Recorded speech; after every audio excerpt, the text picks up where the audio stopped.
घने जंगल के बीचों बीच, जहाँ हर पत्ता अपनी कहानी कहता था, जहाँ हर आवाज में छुपा था कोई राज।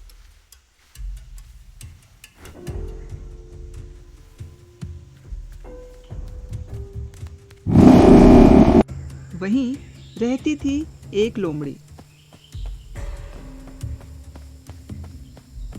चालाक, तेज और सबसे अलग।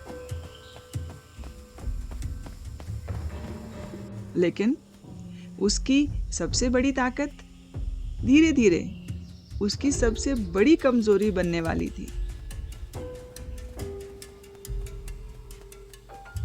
क्योंकि इस कहानी में चालाकी का मुकाबला होगा शांत बुद्धि से, और अंत में जीत उसी की होगी जो दूसरों का सम्मान करना जानता है।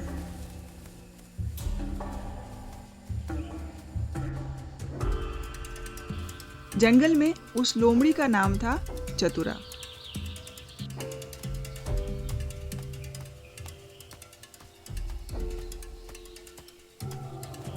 चतुरा सिर्फ तेज नहीं थी, वह हर समस्या का हल ढूंढ लेती थी।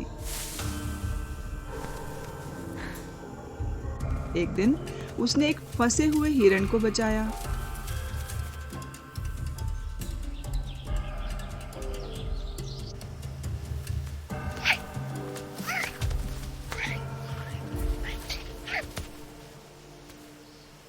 दूसरे दिन बंदरों के झगड़े को सुलझाया।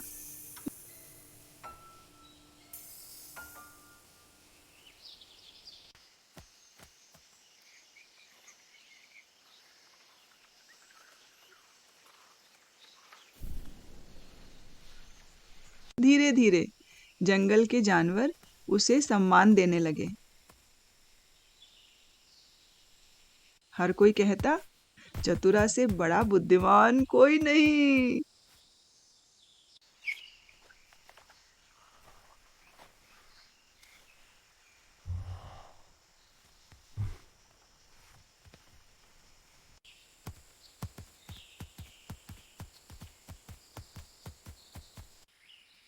लेकिन यहीं से शुरू हुआ उसका पतन।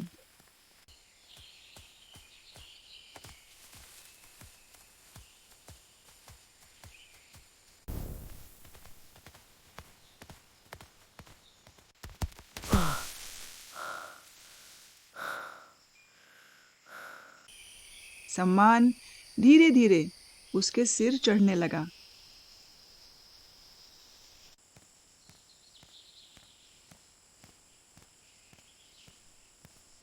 अब वह मदद कम और दिखावा ज्यादा करने लगी।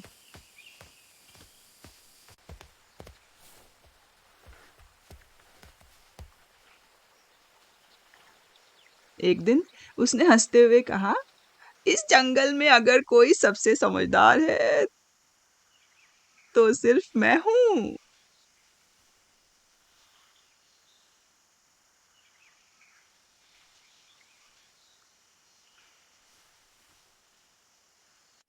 बाकी जानवर चुप रहे, पर सबके दिल में एक चुभन रह गई।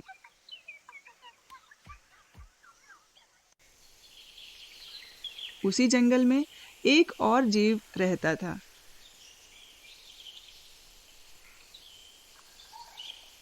सारस, शांत, धैर्यवान और बहुत समझदार।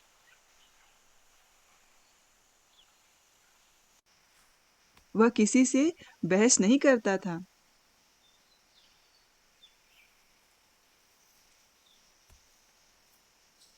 लेकिन हर बात को गहराई से समझता था।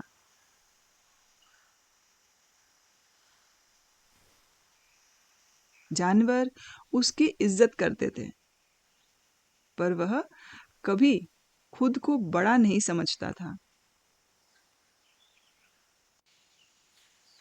एक दिन लोमड़ी ने उसे देखा।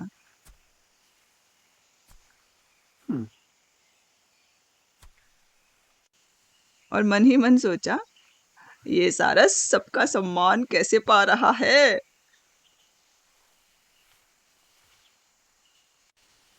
उसके अंदर ईर्ष्या जाग उठी।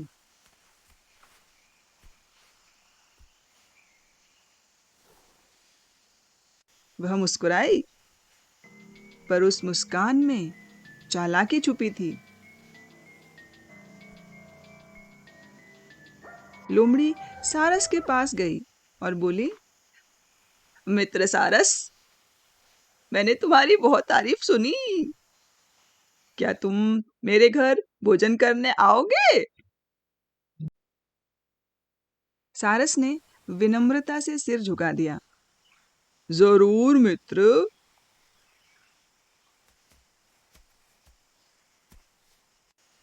लेकिन लोमड़ी के मन में तो कुछ और ही चल रहा था।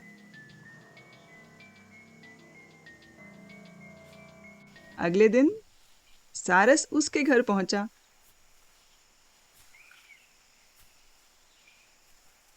लोमड़ी ने बड़े प्रेम से कहा, आज मैंने तुम्हारे लिए खास सूप बनाया है।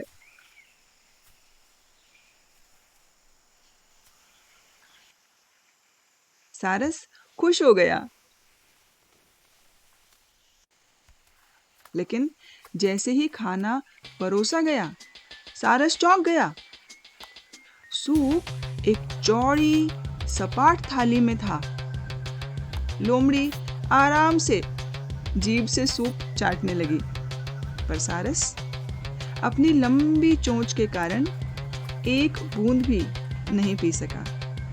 लोमड़ी ने हंसते हुए कहा, क्या मित्र, क्या हुआ? खाना पसंद नहीं आया? सारस चुप रहा। उसकी आंखों में दर्द था, पर उसने कोई शिकायत नहीं की। वह धीरे से बोला, धन्यवाद मित्र, भोजन के लिए। और वहां से चला गया।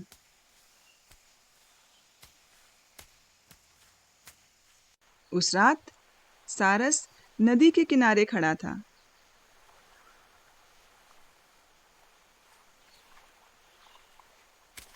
उसने खुद से कहा, अपमान का जवाब क्रोध से नहीं, बुद्धि से देना चाहिए। उसने कोई बदला लेने की जल्दबाजी नहीं की, बस एक योजना बनाई, शांत, सटीक और न्यायपूर्ण। अगले दिन सारस लोमड़ी के पास गया और बोला, मित्र, कल तुमने मुझे अपने घर बुलाया, आज तुम मेरे घर आओ।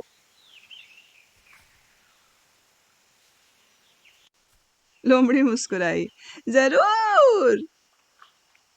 उसे लगा अब फिर से मजा आएगा। लेकिन इस बार खाना परोसा गया, लेकिन लंबी पतली गर्दन वाले घड़े में। सारस ने आराम से अपनी चोंच अंदर डालकर सूप पीना शुरू किया। लोमड़ी कोशिश करती रही, घड़े के बाहर ही उसकी नाक टकराती रही। वह एक बूंद भी पी न सकी। अब उसके चेहरे पर वही शर्म थी जो कल सारस के चेहरे पर थी।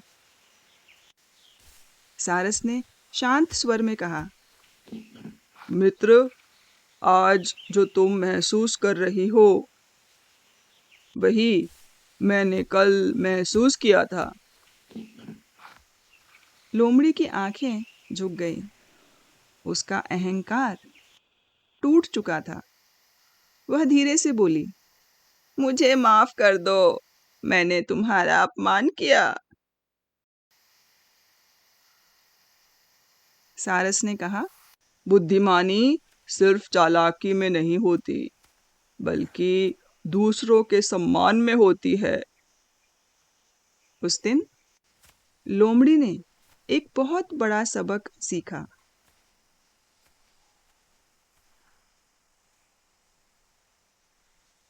और पूरे जंगल में यह बात फैल गई।